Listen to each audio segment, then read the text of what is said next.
This morning on Inside Kansas Politics, tensions running high over next year's election. The gloves are off, and I say, bring it on. A redistricting map in Texas at the center of it all. They've decided to cheat, and we're going to respond in kind. Democrats are holding the line to keep the Republican-drawn map from passing. How controversy in the Lone Star State could shape Kansas's maps in the future.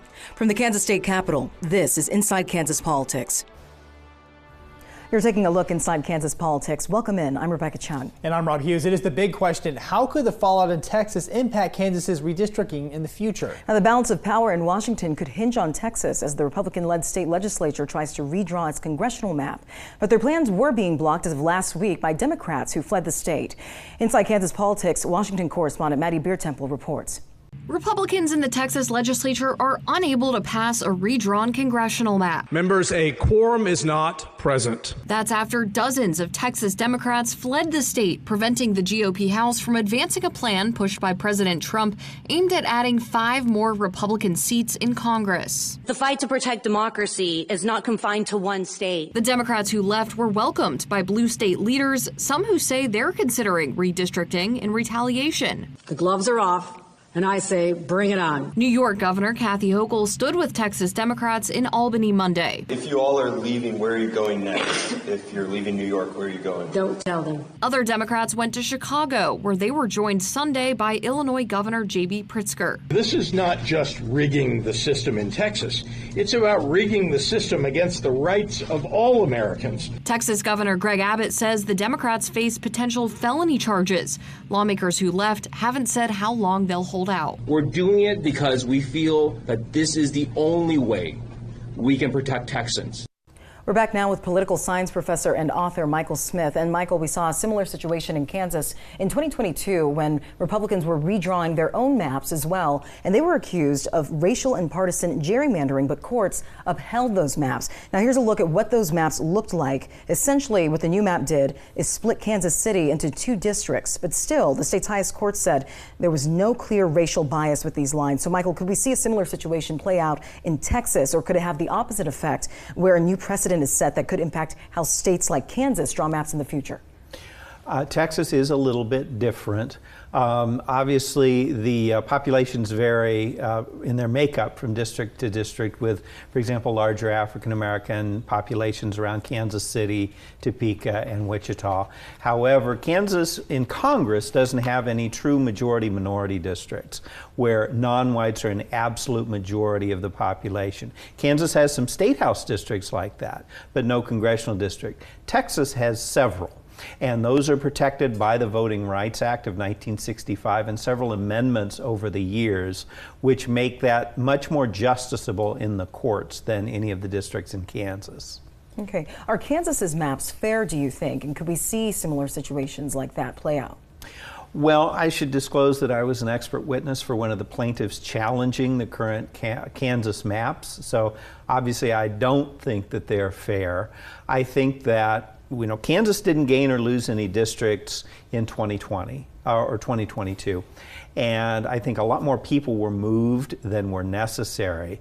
And what happens, Rebecca, is when you start moving populations, like you put northern Wyandotte County in the 2nd district, which is an eastern Kansas district that also includes Topeka, then you have to move other people around. It's a whole domino effect of shuffling people.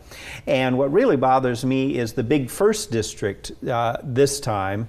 It has what we call a hook reaching east off of it, and then comes down and scoops out the entire city of Lawrence and puts it in a district with western Kansas. Now that's not a fit, and it looks to me like it was done in order to keep the 2nd district from becoming a Democratic district with the addition of northern Wyandotte County. But we even saw in past races where that 3rd congressional district seat that they were trying to maybe target with Sharice Davids in that seat, it's been hard to get her out of that position. It really has. She has staying power.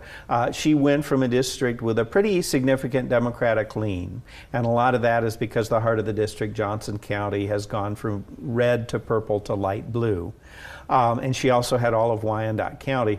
Her new district has all of 3 rural counties, Miami, Anderson, and Franklin, and only half of Wyandotte County. It does still have all of Johnson, but then she turned around and she had a good opponent, good fundraising, well-known person. It was Amanda Adkins. And Therese Davids won by the same 10 points that she had before. So she's really shown two things. One, Johnson County is her base, and number two, she has staying power. Okay. Yeah, nobody's come close to beating Therese Davids. This is a fascinating tactic, I think, Professor, because in this case it's been said you have politicians pick the voters, right, instead of voters picking the politicians if this is successful. But I do want to ask you, could there be a push for maybe an independent map drawing in Kansas's next round of redistricting after seeing what could happen, of course, in Texas? And then do you think this could shape the redistricting efforts? I think there will be voices raised for that. The problem is, what's their path? Now contrast that, for example, with Missouri, where there is talk of eliminating a Democratic district on the Kansas border, the 5th in Kansas City. There's no talk of mid-decade redistricting in Kansas that I have heard. There is in Missouri. Well, Missouri has the ballot initiative. So if folks are mad enough and they can raise the approximately $4 million that it costs to have a successful campaign, they could put on the ballot, hey, we want a nonpartisan redistricting commission. Matter of fact, they did change redistricting with a law called Clean Missouri, but it was later repealed by the same voters and replaced with something that was not nearly as strong. But Kansas voters just don't have that. They would have to convince the state legislature to take away their own power over redistricting, and legislators don't like to do that. And what could we see play out here in Kansas when it comes to that second round of redistricting? I know that's going to be a ways out in 2031 to 2032. So tell me, what exactly could happen? Could Democrats do the same thing that we're seeing in Texas, where it comes to holding the line? There will probably be a lot of party line voting. This is a very, very partisan thing. Back in the day, there were some factions. I remember back in the early 2000s, actually, the conservative Republicans teamed up with the Democrats because they thought that the moderate Republicans were sort of lording it over everybody, but we're not going to see that. So the big thing to look for in 2030 is, will Kansas lose a seat? And the thing is, Kansas is actually not depopulating. It's shifting from west to east and becoming more urban. But Kansas actually grows a little bit every 10 years. But the problem is, the United States grows about 10% in population every 10 years. Kansas only grows a little, and it's not keeping up. Whereas with Texas, they're growing even faster. So put all that in the hopper, and what we're looking at is the possibility of Kansas having only 3 congressional districts instead of 4 after 2030. That's not a given, but it's a possibility. And then it's a real scramble because you can no longer tweak the existing districts. You essentially are starting over. All right, Michael, thank you so much. When we come back, we've got a round of rapid fire for Michael. Yeah, we're going to be talking some of the biggest issues for next year's election and where they stack up on his list. And then later on, we're sitting down with Ethan Corson. The Kansas senator is running for governor next year. Now we're getting a look at where he stands on taxes, education, and more. We'll be right back. You're watching Inside Kansas Politics. It's the back-to-school event at the Mattress Hub. Sealy Hot Buy just $2.99, or save up to $300 on the best brands in sleep. Or the back-to-school bundle. Queen pillow top and 2 pillows, now just $5.99. Only at the Mattress Hub. This is not a drill, Northeast Kansas. Briggs Subaru has just released the deal of the summer. 0% financing for 72 months on brand new in-stock Subaru Outbacks. That's right, 0% interest for 6 full years on the most trusted, adventure-ready SUV on the road. And here's the catch. There's only 20 Outbacks in stock and they're moving fast. No interest, no gimmicks, just unbeatable savings on the legendary Subaru reliability. Hurry to Briggs Subaru in Topeka before they're gone. What's going on at Briggs Auto? Briggs! Hey neighbor, is your energy bill sky high again too? Not since I got a great deal on new Champion windows. I bought 2 and got 2 free. Buy 2 and get 2 free. Does that mean I can buy 4 and get 4 free? Sure does. If I buy 6, do I get 6 free? Just bought Champion windows already. If your windows are drafty, ugly, or broken, replace them now with Champion's Buy 2, Get 2 free sale. The savings are real, even if we're not. Call 888-4CHAMPION or schedule your free estimate online today.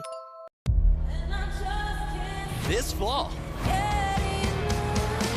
the music returns. Just can't get enough. I just can't get enough. One audition which changed my life, Kelly Clarkson. I just can't get enough. I just can't get enough. Those notes, though. Kelly's all new this fall. Sing it, girl. You'll never get enough. Weekdays at 3 on 27 KSNT.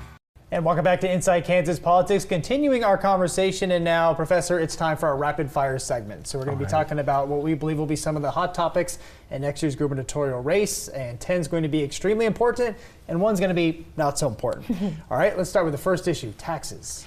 Taxes, I'm going to give that a 7.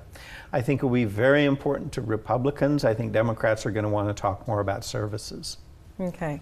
How about education, Michael? Because this is something that we hear a lot of on the campaign trail. Everyone seems to have some stakes in this. I'm giving that one a 10. It's absolutely vital in Johnson County, which just keeps growing in terms of population, voting, and influence within the state. And it's also very important to rural communities because they're very heavily dependent on the school-based funding formula. I'm giving it a 10.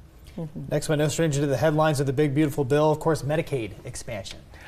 That's an interesting one. I'll kind of split it. I think expansion, Governor Kelly really wanted that and still does, but she keeps getting stuck. I'm thinking that's only maybe a 5. But Medicaid cutting Medicaid, that could potentially go up to an 8 or 9, especially as it affects people in nursing homes. Right. I mean, expansion is something we hear about every year, but it's very unlikely that Kansas would move in that direction given the makeup of the legislature at this moment. Right? That's right. And I think that Democrats know that, and they're probably going to hit Medicaid cuts rather than expansion, and I think they're going to hit it hard. All right. Now, this one I want you to talk a little bit more about. It's something we've been covering all year, the Chiefs and Royals potentially moving to Kansas. What would this do for the upcoming election? That's a great question. It doesn't mean I know the answer. I'll spitball it at a 6. Probably more important to voters in the Kansas City area. I know that people throughout Kansas are fans of both teams, but they probably don't go to the games as often, and they're going to have to drive a long way no matter what. So I think for them it's just about keep the team somewhere in the Kansas City area. So it's really more of a Kansas City kind of an argument. There's a lot of pride in there in both states. So within Kansas City, we might get up to 7. I'd say statewide, I'm going to give it a 3. All right, take a little bit of your time with this one because this one's a hot topic. Yeah, it comes up every year, Professor. We're talking about marijuana. Is it finally going to maybe get through in a limited capacity, perhaps medicinal? What do you think? I think what you're really asking about we call salience in political science. There's your opinion, and then there's how important it is to you. And I think most Kansans support legalization, even recreational. The Kansas Speaks survey shows that. The issue is salience. For people that don't actually use it, whether medically or recreationally, many may favor legalizing it because they don't want to use law enforcement resources to stop it. But the salience just isn't there. It's not a voting issue for them. And so I'm going to bring that one down a little bit lower to probably overall a 5. But again, for folks that use it, it's a 10. All right, Michael, and last but not least, DOGE, those cuts that we're seeing at the federal level, what sort of impact could they have on the 2026 election? That's an excellent question. I think in congressional races, it could be a big one. Particularly things like the administration of Social Security. Granted, they didn't cut the benefits, but they did cut the administration. And that can be very frustrating. And then the big question, how will the Medicaid cuts affect people in nursing homes? So for the federal races, I'm going to give that one an 8. Okay. All right, thanks so much for your time, especially with school getting started. We know you're busy. All right. You're welcome. Well, up next, Ethan Corson is in the hot seat. We're sitting down with him to talk about his run for governor. His top priorities up next. We'll be right back. You're watching Inside Kansas Politics. Since 1992, Prairie Stone has been a landscaping staple in the Manhattan area. Professional, unique designs, attention to detail, and quality customer service are the cornerstones of our company. Give Prairie Stone a call today. Fun in the sun with A.O. Nola praline candy. A.O. Nola Bourbon Street Special now at Fleming Place and Barrel House Liquor. Grace Med Health Clinic is your home for complete compassionate care. From medical visits to vision screenings, dental care, behavioral health support, and a fully equipped pharmacy, we're here to meet all your health needs. Our dedicated team of providers and staff work together to make every visit welcoming and stress-free. Because at Grace Med, you're not just a patient, you're part of our family. Call 785-861-8800 to schedule your appointment. Grace Med Health Clinic, compassionate care for all. 27 News, honoring veterans through Veterans Salute. We're proud to honor our veterans for their service to our country. And we would love to share their stories. Please nominate a veteran at ksnt.com. Be sure to watch 27 News Wednesdays at 10 p.m. as Devon James Injury Lawyers and 27 News honor our veterans with a Veteran Salute. Veteran Salute, sponsored by Devon James Injury Lawyers. In our journey of 50 years, we've learned the true meaning of togetherness. A marriage becomes more than a union, it becomes a home. Amid life's twists and turns, there's a comfort in knowing your person is right there beside you. Here at McCright Plaza, we do have a commitment to couples. I think probably because we have been a couple for 50 years, over 50 years, and how important that is to be together and allow others to be together once they move to our community. For news on the go, download the 27 News mobile app. Welcome back to Inside Kansas Politics. Kansas State Senator Ethan Corson is the latest candidate joining the race for governor. I had a chance to sit down with Senator Corson. We talk about his top priorities in running, including taxes, education, and growth and investment. Joined now by Kansas State Senator Ethan Corson, Democrat running for governor. Thank you so much, Senator Corson, for being with us. We really appreciate it. Thank you. Well, thank you for having me. It's great to be here. As you mentioned, I'm a current state senator. Really privileged to represent the community that I grew up in the Kansas Senate since 2020. We have a lot to talk about, Senator. Tell us why you're running for governor of the Sunflower State. Well, look, I'm a lifelong Kansan, grew up here, and my wife and I are now raising our two boys here in Kansas. And we had a really interesting experience. We just went back to school shopping for my oldest son, who is going to start kindergarten next week in the same public school district that I went to. So I'm really passionate about our public schools and making sure that every child in Kansas has access to a world-class public education. There's just no way that I would be here running for governor if I didn't have teachers and coaches that really poured themselves into me and really went the extra mile to make sure that I was successful. So I want to make sure that every kid in Kansas has more opportunities, not less opportunities. And I think that those are the kind of conversations that so many Kansans like my wife and I have around the kitchen table. It's really, we want to make sure that our kids are able to achieve whatever it is they want to do professionally, and that they don't feel like they need to leave Kansas to do it. And I think that's common, whether you live in Topeka or Goodland. Those are the kind of things that Kansas families are talking about. And I think that they need a governor who shares those values. And Senator, the other candidates have been talking a lot about public education. There's some are concerned about the recent state assessment results, and they want to see improvements in education with reading, for example. What are your thoughts on that, and what would you do to improve education in Kansas, especially public education? Yeah, so one of the things that I think Governor Kelly deserves enormous credit for is taking us back from where we were under Governor Brownback and Jeff Collier. If you look at where we were under Jeff Collier and Sam Brownback, we were talking about 4-day school weeks, canceled field trips. We were in litigation that spanned over a decade about public school funding. So I think Governor Kelly deserves enormous credit for fully funding our schools for the past 7 years. Now the challenge is different, and I look at this as a parent of public school kids, and I want to make sure that there is a world-class public school in every single community. So I'm not content at all with the way things are, with just saying that we funded our schools. I don't think our work is done. I want to take them to the next level and really make Kansas home to the best public school system in America. To do that, I'm going to be listening to experts and looking at what has worked in other states, what we can bring to Kansas to really improve those outcomes for our students. Senator, a common thing we hear from every candidate for governor is property taxes, lowering taxes, things of that nature. What are your thoughts on that, and what would you do regarding taxes? Well, in the Kansas Senate, I've really worked with Republicans and Democrats. That's one of the things that I've been really focused on as a member of the Senate Tax Committee, is bringing taxes down on middle and working class Kansas. Kansans. I worked with colleagues in both parties to eliminate the tax on Social Security, to lower property and income taxes, to end the sales tax on groceries, which saves a Kansas family of four $500 a year. Those are all things that I'm tremendously proud of. I also think that what we need to do, though, is keep moving in that direction where we're really focused on making Kansas the most affordable place in the country. And so for middle and working class families, we need to enact a child tax credit. 17 other states have a child tax credit. Kansas doesn't. That would be a big win for Kansas families. We also need to tackle the property tax issue. One of the things we need to do is we need to expand what I've worked for, which are some existing protections for our fixed income seniors in particular, so they're not seeing these massive property tax increases. We need to expand that so all seniors can have security and are able to stay in their home and age in place.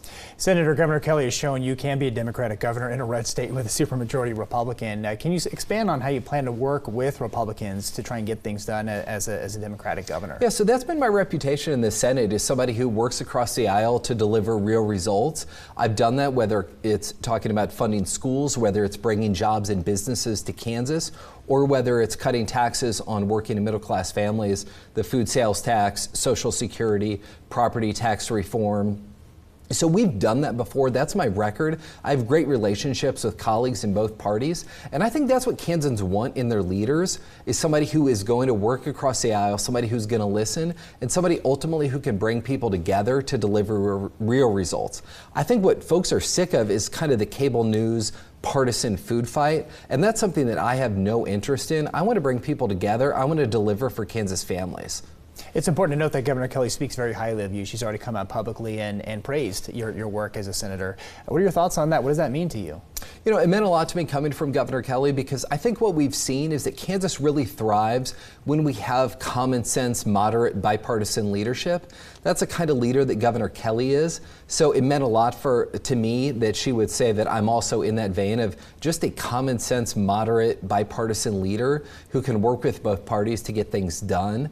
That meant a lot to me, and also that she said that it's not just that I share the values around these things, whether it's education, whether it's tax cuts, whether it's bringing jobs and businesses, but that what she's seen of me in the Senate is that I've been able to actually bring people together to get results on those issues. And we got more from that interview after the break. We'll be right back. You're watching Inside Kansas Politics. For Brittany, it's more than a move. It's a new city. It's a new role. It's a brand new horizon that's hers for the taking. It's more than a move, and we're more than a truck. Minority entrepreneurs create jobs and contribute to the cultural and social fabric of our society. Join us as we highlight a minority business on 27 News. Sponsored by FHL Bank Topeka. Shop local, dine local, and love local at Fairlawn Plaza. Look and feel your best. Refreshing choices from smoothies to coffee. Wellness and personal care solutions. Find endless ideas for your home or kitchen. Dive into a new artistic pursuit. We're your gift ideas superstore. Explore exciting new spots for meals and snacks. You'll find it all at Fairlawn Plaza. Together with Washburn University, we are proud to be back with another year of Everything Woman. A 27 news series highlighting extraordinary women in our communities. Like a woman helping and teaching adults with disabilities. Or a woman working to fund research for a rare disorder. Or a woman inspiring young students through theater. Everyday women with their own unique stories. To nominate someone, go to ksnt.com and click on Everything Woman. Sponsored by Sharp Honda, Topeka ER and Hospital, and Washburn University. I'm Mike Rowe, and this is the most honest commercial you're going to see all week. Today, we're waterproofing a basement. How long do you think this problem has been a problem? Well, actually, the homeowner told us that she's lived here for 42 years, and when they first moved in, they had water issues. Yeah. That is like your telltale sign of like, hey, I'm having an issue, and that's when people should call. Get a free and honest inspection with Foundation Recovery Systems, a Groundworks company. Welcome back to Inside Kansas Politics. We continue our discussion with Kansas State Senator Ethan Corson. And here Senator Corson talks about what he's going to do to establish himself from a growing and crowded list of candidates. What do you feel is the biggest problem facing the state right now, Senator, and how would you fix it? The biggest problem is the cost of living for folks. We need to do everything we can to make sure that middle and working class families are able to afford things like housing, things like a family vacation, things like groceries. So we've made progress on some of the things that I mentioned, but I'm not satisfied with that. I'm going to continue to drive down those costs for working and middle class families, and that's going to be my #1 priority as governor. As you know, it's becoming a crowded field. What are you going to do to separate yourself from your opponents, not just Democrat, but on the Republican side as well? Well, I think what we've seen is that Kansas really thrives when we have just moderate common sense leadership and folks that can work with people in both parties. That's been my record. I think I stand out in the field as the candidate who has done that the most in their work in the legislature. I think what really concerns me is that we have a number of people in this race, people like Jeff Collier, Ty Masterson. I mean, I saw an interview with Ty Masterson where he said that really the only good times that Kansas has had in the past 25 years was under Governor Brownback. I mean, I think of Governor Brownback and I think of 4-day school weeks. I think about canceled field trips. I think about crumbling roads and bridges. I think about downgrades to our credit. I think about a shrinking economy. I think about cuts to law enforcement. We do not want to go back there. And I think it's alarming that people like Jeff Collier, who stood side by side with Brownback through all that, Scott Schwab, Vicki Schmidt, all want to take us back to that. I will never let that happen again to the state. Speaking directly to the voters, what do you want to say? Why should they vote for you, Senator? Because again, I think that I have the ability to bring people across the aisle to work together on the real pressing problems facing Kansas. I want to put a world-class public school in every community in the state. I want to bring more jobs and businesses to Kansas. And I want to continue my work with members of both parties to lower costs on working and middle-class families. I have a record of delivering on those issues.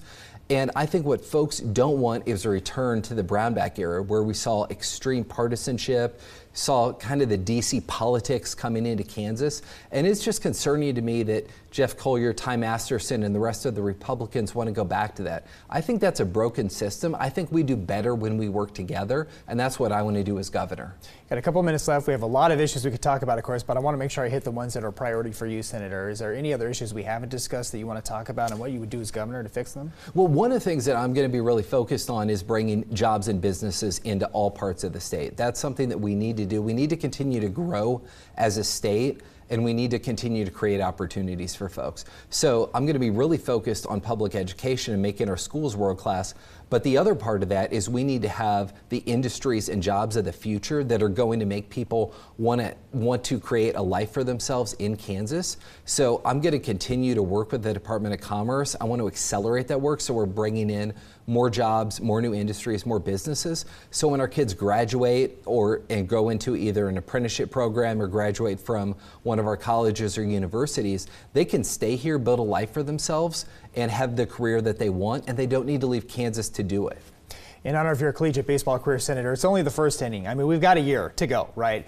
But what happens next in your race for governor? How can people connect? How can people get a hold of you? If people want to continue this discussion further, what can they do? Yeah, well, the easiest thing I would say is to go to our website, which is Ethan4Kansas, FORKansas.com. Connect with us there. We've got a volunteer sign-up page. Sign up to get our emails, our newsletters, things like that. You can also follow us on social media.